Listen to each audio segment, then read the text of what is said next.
fell in love with the money. She fell in love with me. I'm just the guy from Savannah. Now went to SAV. Baby girl, good with me. And roll over. Yeah, I used to roll over. Yeah, all right, Monsta, man. I'm back with another video, man. You already know what it is, and you already know what it ain't. You feel me, man? Monsta, man. I'm back with another video. I know it's been a while. I know. But hey, I got a good video, man. Today, the video is titled "When the Suspect Outsmarts the Detective." How you a detective getting outsmarted by the suspect? You feel me? But there's some smart criminals out there. Like, them folks not playing. They really do crime for real because they know what it is. Yeah. You get what I'm saying? So, hey, we about to go ahead and jump to this video. Not about to waste your time. Not about to overtalk. Hey, this is a raw video, man. This is a good video. This is great content right here today. So make sure you like, comment, and subscribe. You feel me? And we gotta go ahead and get into this video. Yeah!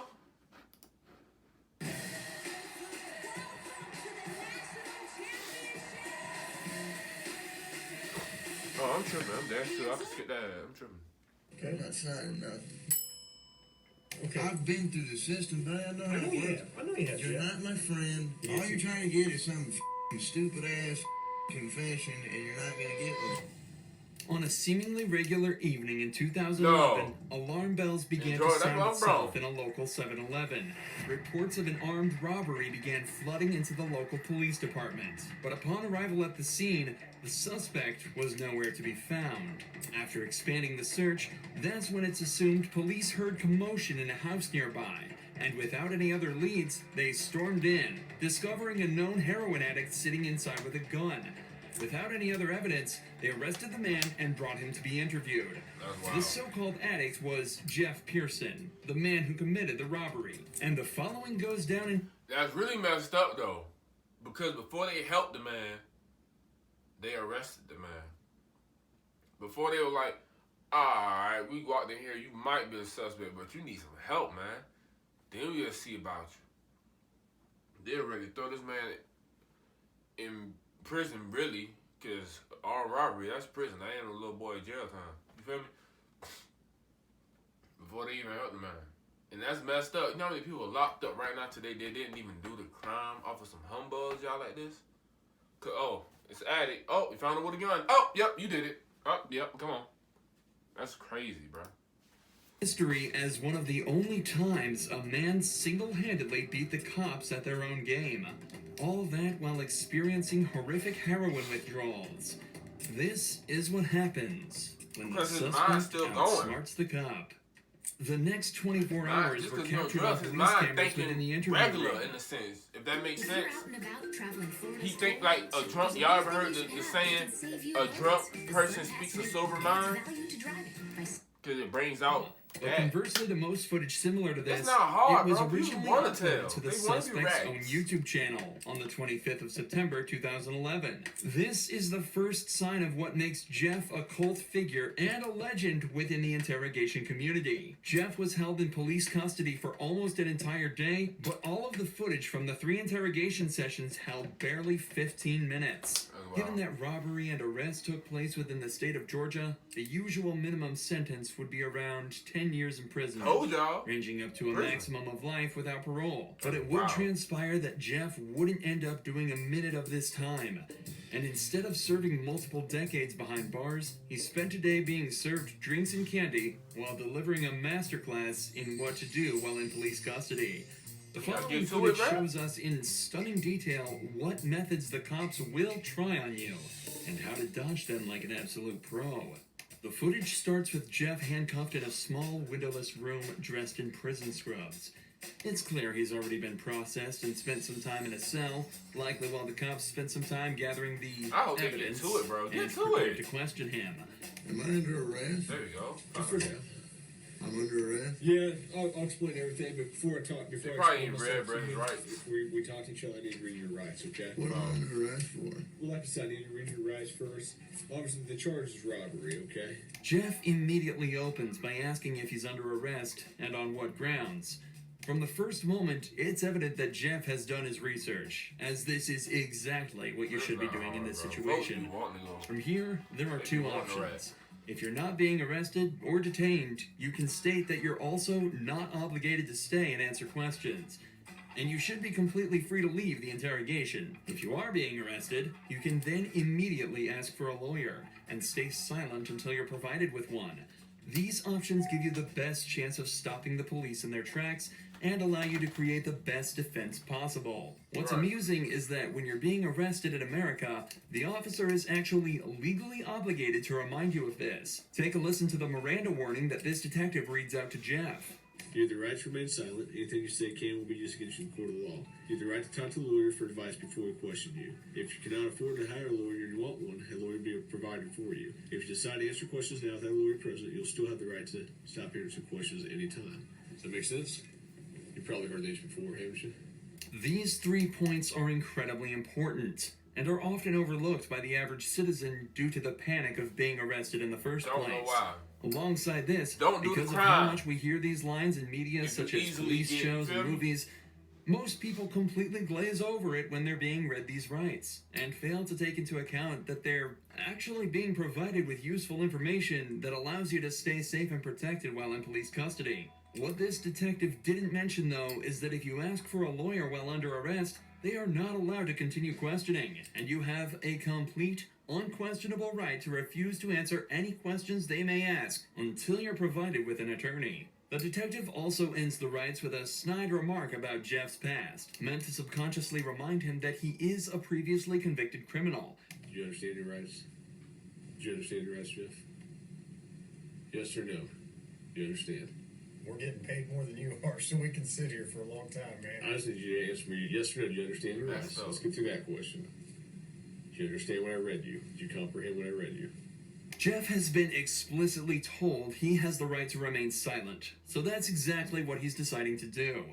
Right here, the leading detective leans back in his chair. This was meant to show that he's unconcerned with Jeff's silence, and that he can stay there as long as necessary. But body language like this usually indicates some form of unrest. It's clear that the detective knows that this is going to be a tricky few hours for them. If you got something that says you didn't do this robbery, this is your chance to talk to us. Okay, good cop. No, usually I'm the prick. You look like the prick. I am. If it's dominance we're talking about, Jeff just took everything the cops had and dumped it in that garbage can. I'm not asking if you want to talk to me at this point. I just want to know if you understand what I read to you. Wow. So am I under arrest? I hope y'all Yes, get you're under that. arrest. Getting back to the cell. I don't talk to you, motherfuckers. Okay. There you go. In this first round of interrogation, Jeff exhibited exactly the correct behavior given his current circumstances. Oh, He bro. knows the cops Want have the nothing right, on him. bro. They wouldn't be there talking to him in the first place if they did. So he stays Shout out to silent. Jeff, real. And so it's off back to his cell he goes. But 2 hours later, he's brought back to the same room for round 2. That's crazy, too. You're not supposed to do Once that. you meet with a TurboTax expert who will do your taxes for you, you're free to do not taxes. Oh, okay. This is my comeback. Start yours at PurdueGlobal.edu. Can't even skip it. Unskippable ass. Shout out to you. You want a Coke? You gonna be able to pop it open or you need me to? I need methadone. You need methadone? Yeah, methadone. I don't have any. Do you have medication for it or, a prescription for it? Or? What do you need methadone for? Because I'm a fucking junkie and you guys, I can't get no methadone. I'm gonna go through withdrawal here in a minute. A can of soda is all Jeff requested before he returned to the interrogation room. He on. But he immediately mentions the withdrawals that he's likely already starting to feel. However, methadone, the drug Jeff asked for at the start of this conversation, can be used to significantly reduce the effects of the withdrawal. It can even reduce the cravings he's also probably been experiencing for the entire time he's been in police custody. How long you been using heroin? Long time, buddy. 10 years? 15 years? I hardly been alive that long. What are you trying to talk to me about here? Talk to you about what happened last night. Look, here's the deal. Either you're in a bad set of circumstances or you went and committed an armed robbery last night. Yeah, I'm in a shitty wrong place at wrong time, obviously. I didn't commit no fucking armed robbery. All right, then let's talk about this. Let's I not keep up the don't talk to the police, man. Jeff is Straight like that. through with the personal talk and Straight like that. to the matter at hand. In his eyes, he's been arrested for something he didn't. I don't even trust my iPhone. I think Siri the feds. Come on, man. And wants to get out of there as quickly as possible. Okay. I've been through the system, but I know I know it you works. have. I know you have. You're Jeff. not my friend. I'm not your friend. You're trying to fucking get me, or you're No, trying I'm not trying to get all you. you're trying to get is some fucking stupid ass fucking confession, and you're not gonna get one. Jeff, I'm not going to Straight get like a that. confession out of you for nothing. Exactly, because I And didn't I'm do not trying to nothing. get a confession out of you. Okay, I'm gonna tell you, I didn't commit no armed robbery, and y'all ain't got no fucking evidence saying I did. Let me go. All you did is find me sitting in my buddy's house because my fucking buddy's dog's going ape shit. I go outside, there are cops everywhere, and they spotlight me. They say, "Come here." I said, "What's up?" They search me. They ain't Hang find on. nothing. What's Let up? me read this. No, Yeah. because I'm not gonna sign it. You don't have to sign it. Straight like that. Let me read it for you. I'm not signing nothing. Hey, man. Shout out to Jeff, man.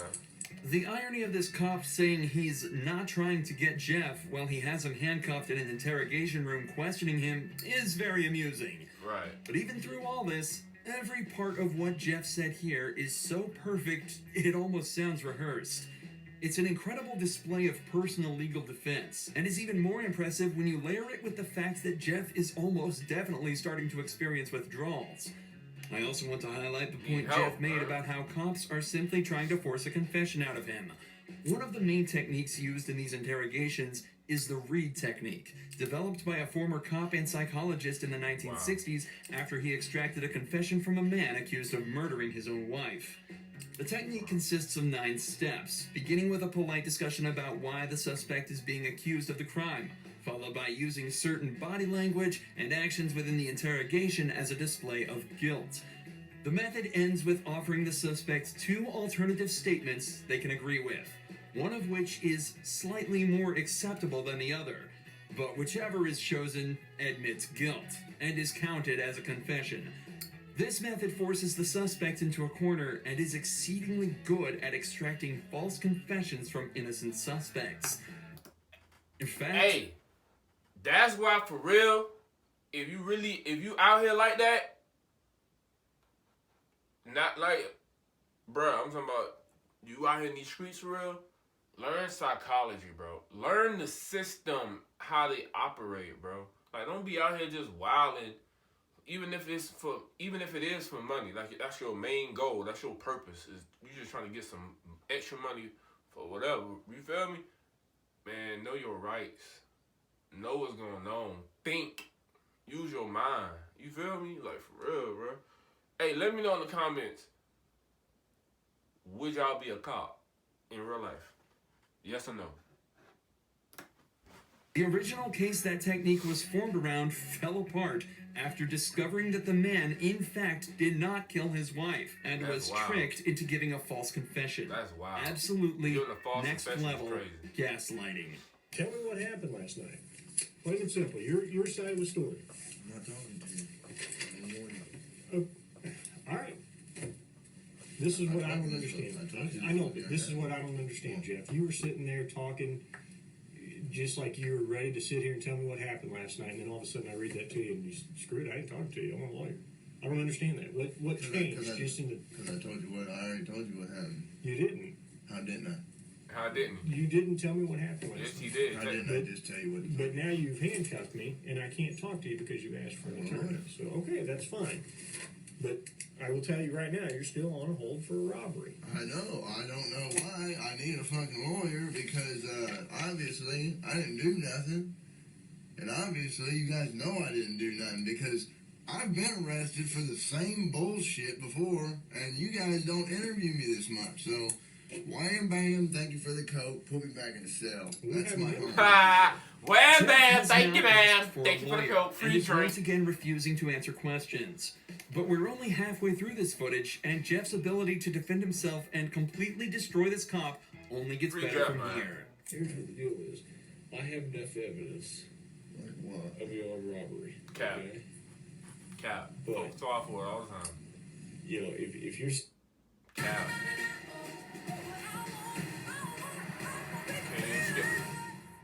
unskippable ads is crazy.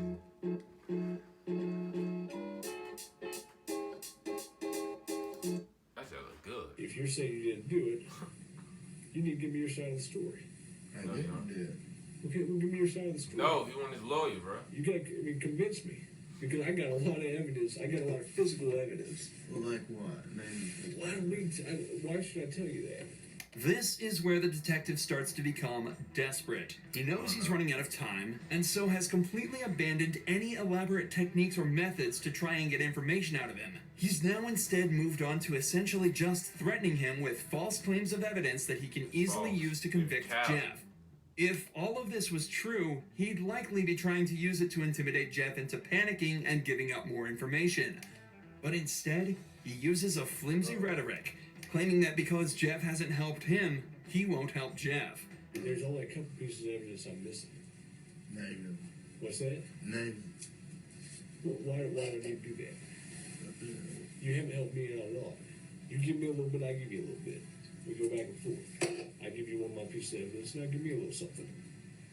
Alright? What time do you get over to Aaron's house?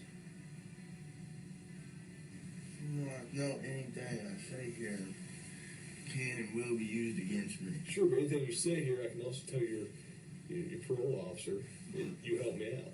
That doesn't mean dick. Now the detective is desperately trying to bargain with Jeff. That's If crazy. he helps the cops out, they'll put in a good word with his parole officer. But That's Jeff wild. immediately realizes that means absolutely nothing. Right. What does a gold star mean if you're stuck in prison for 20 years?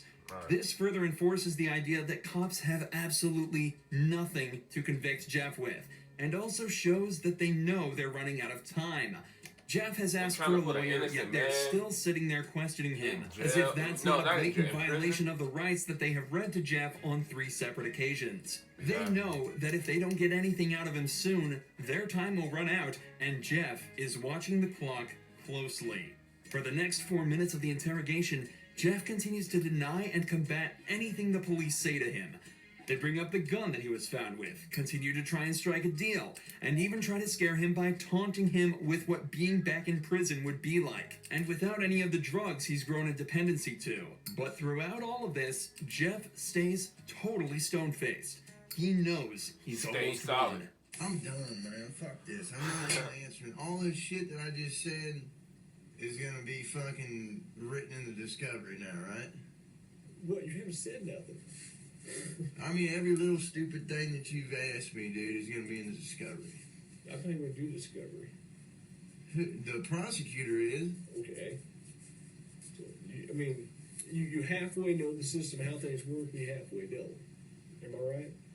I half-ass know Yeah. that the only reason I came up here is to get a fucking coat. And I got it. But now I want a Butterfinger. But that's not going to happen for a while. What, the Butterfinger? Yeah. Why not? What the heck, bro? I need to go to the hospital. I'm coughing up blood. Let's go to the hospital. For the last few hours, the police have been questioning a man who is clearly in pain, denying him access to the legal prescription drug that would help him deal with his issues, and questioning him repeatedly on a crime for which they had no evidence for. Wow. All the while, Jeff dealt with this as casually as possible, asking for sodas and chocolate bars. Jeff knew misspeaking at any point could lead him down a slippery slope, so he exerted his rights in the perfect way, and 12 hours later, it's recorded that he was released from custody and sent on his merry way. It's also reported that from here, Jeff began to turn his life around.